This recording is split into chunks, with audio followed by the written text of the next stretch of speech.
wake up, no missed calls, no good morning texts, no late-night flings curled beside you. Just air, just space, just you. And for a second, that emptiness feels like failure. That whisper, "What's wrong with me?" That pressure, "Am I falling behind?" That ache, not for love, but for reassurance. Reassurance that you're wanted, that you're seen, that you're still in the game. That's the moment most men crack. He downloads an app, he swipes, he DMs. Not out of desire, but desperation, because we've been programmed to believe that a man without a woman is a man without value. That being alone means being less attractive, less important, less than someone. But what if that's a lie?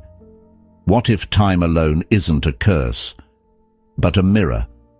A mirror most men are too scared to look into. Let me ask you something raw. When did being alone become a red flag? When did solitude become a diagnosis?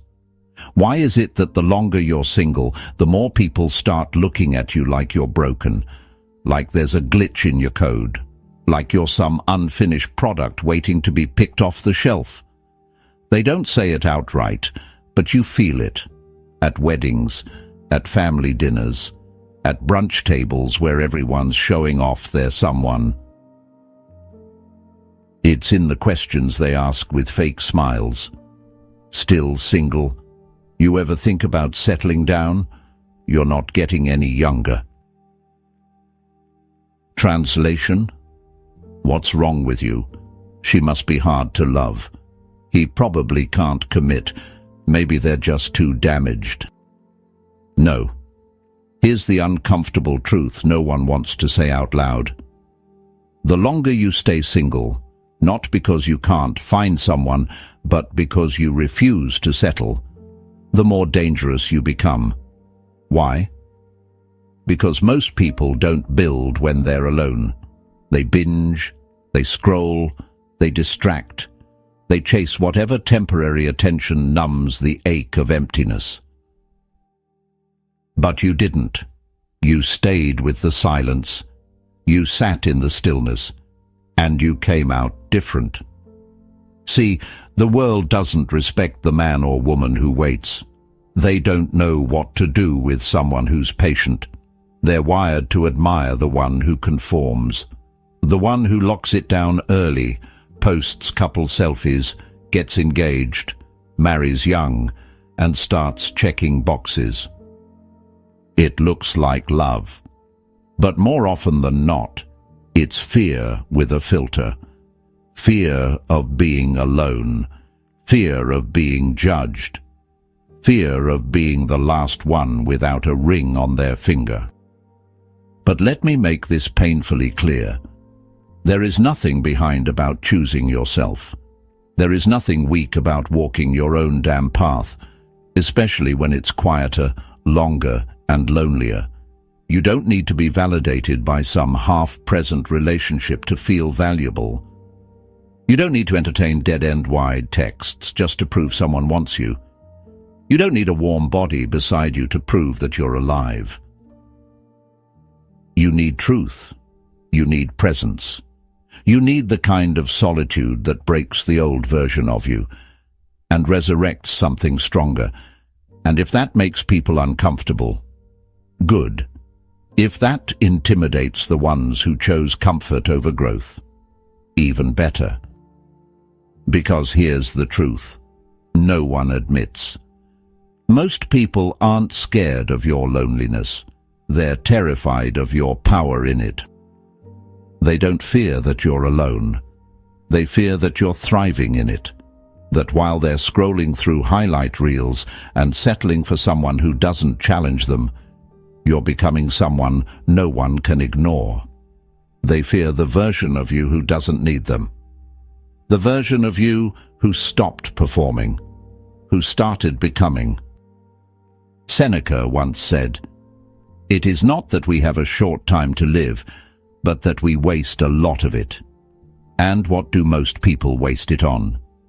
Cheap validation, temporary attention, love that only feels good at night and feels hollow by morning. But you haven't wasted time. You've invested it into clarity, into solitude, into self-respect.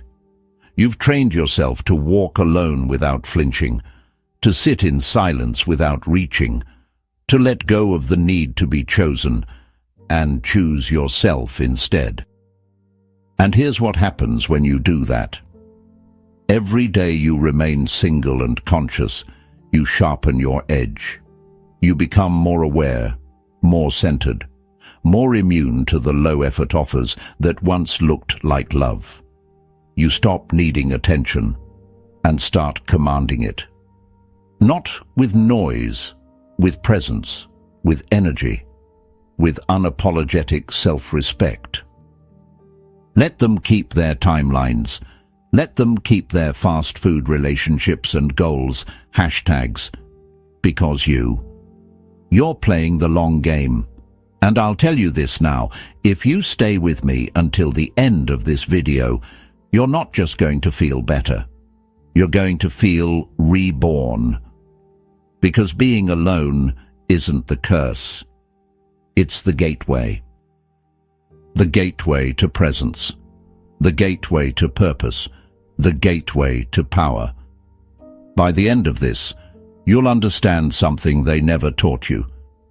The ones who walk alone often walk farthest, and the ones who stay single long enough to evolve become the standard, not the seeker. Stick with me until the end, and I'll show you why your loneliness isn't a sign of weakness. It's your silent weapon, and soon enough, the world will either fear it or try to worship it. Here is what you can do to take back your power. Comment below. I'm not lonely. I'm in training. Say it with your chest. Say it like you mean it. Not for likes, not for clout, for yourself. Because you're not waiting. You're evolving. Let's dive into these 3 key points. Stay focused. The first key point is the fear of silence.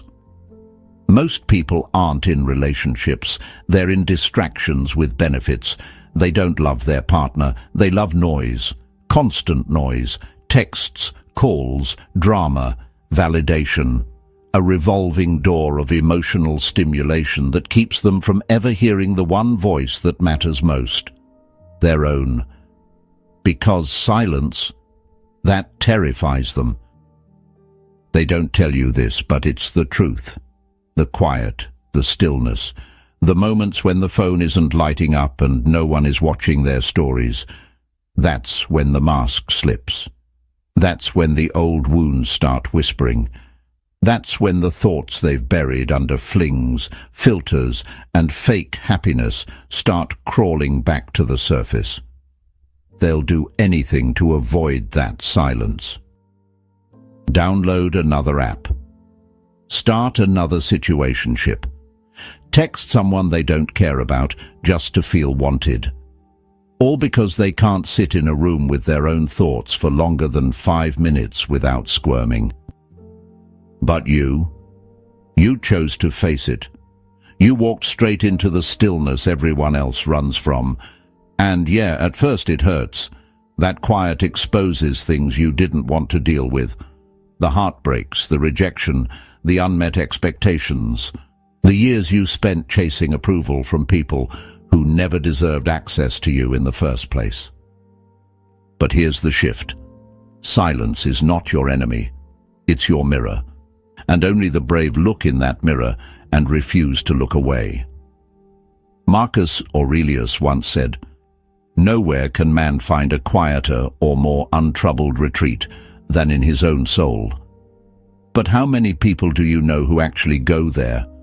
who actually sit with their soul instead of trying to outsource their worth through others? Very few. Because doing that requires something rare, emotional courage.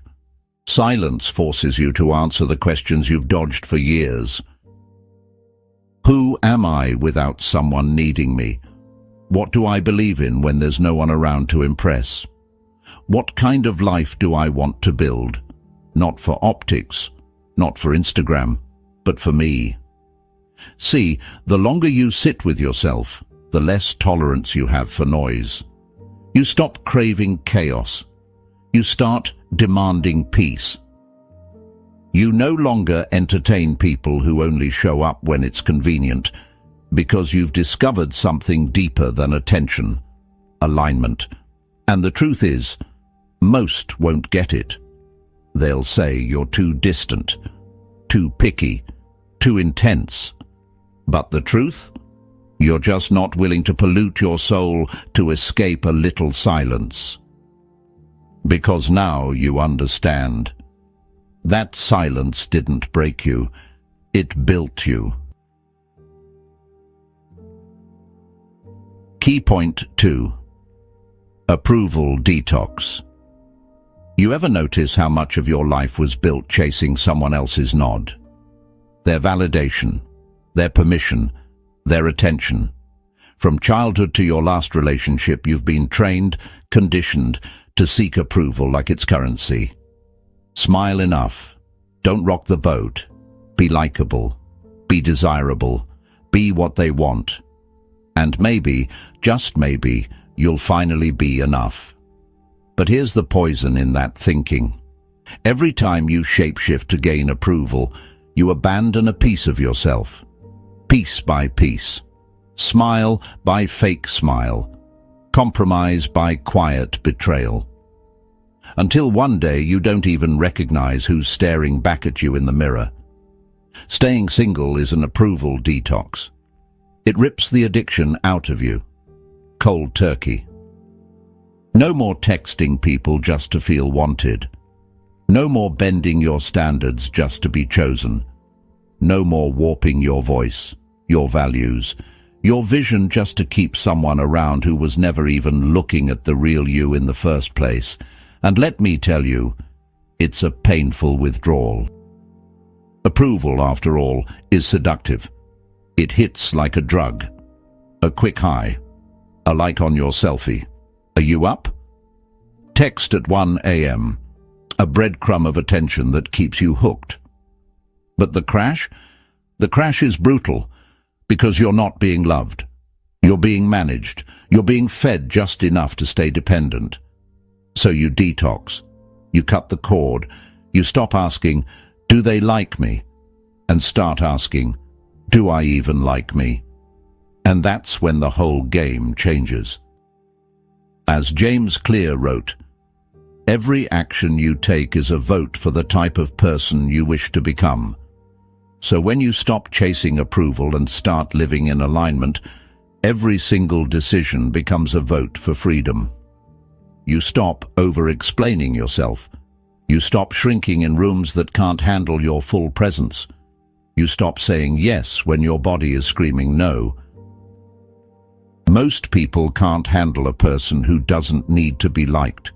They label you cold, guarded, arrogant. But in reality, you've just stopped selling your soul for scraps of validation. Because now you know, the version of you that's addicted to being chosen will always settle. But the version of you that chooses yourself, that's the version who becomes unstoppable. Key point 3. Clarity through solitude. Solitude doesn't just clean out distractions, it clarifies your reality. See, when you're constantly surrounded by noise, people's opinions, texts, dates, drama, your identity starts to get diluted. You stop knowing what you actually want. You think you want a relationship, but is that because you're ready or because you're just tired of eating dinner alone? You think you're attracted to that person, but is that chemistry or codependency in disguise? Here's the thing no one tells you. You can't see yourself clearly when you're always in a crowd. The crowd pollutes your intuition. They whisper their fears into your decisions. They hand you their insecurities and call it advice. But when you strip all that away, when you're finally alone, the fog lifts. And for the first time in a long time, you start hearing the one voice that matters, your own. Solitude is a recalibration. It forces you to look at what's real and what's residue. Are you chasing validation or values? Are you holding on to a type or are you honoring your standards? Do you want love or do you just want relief? Most people confuse movement with momentum. They stay busy with dates, DMs, social plans, not because they're growing, but because they're avoiding. Avoiding asking the hard questions. Avoiding sitting still long enough to face their fears. But when you stay single long enough, when you choose solitude over stimulation, you start to see. You see which patterns were yours and which were inherited. You see how much you used to abandon yourself just to keep others close. You see how often you said yes to people who never earned your access. That kind of clarity doesn't come from a podcast or a breakup quote on Instagram. It comes from doing the quiet work that most people never make time for. As Blaise Pascal once said, all of humanity's problems stem from man's inability to sit quietly in a room alone. Because when you sit alone, the truth shows up. And if you can face it instead of fleeing from it, you walk out of that solitude with vision. Not just for who you are, but for the kind of love life and legacy you actually want to build. So don't let them shame you for being single. You're not stuck. You're not behind. You're just seeing clearly now, and when your vision sharpens, your standards follow. Let's just leave it here for now, guys. Just remember that. The quiet ones always rise. So, let them keep wondering why you're still single. Let them think it's a flaw, a phase, a personal failure. Because the truth is, the longer you walk this road alone, not in bitterness but in discipline, the more unstoppable you become. You're not here to chase. You're not here to prove. You're not here to shrink so someone else can feel comfortable next to you. You're here to build, to sharpen your mind, to clean out your soul, to destroy every broken version of yourself until all that's left is power, peace, and precision. And guess what? That scares people.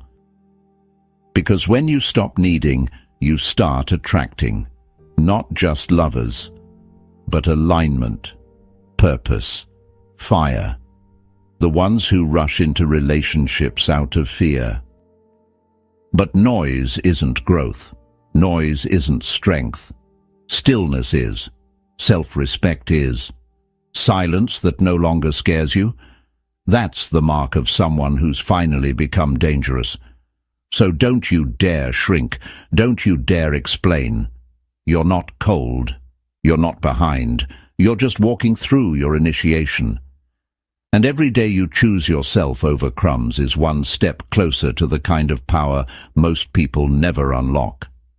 Because in this world, the quiet ones always rise. The patient ones always become the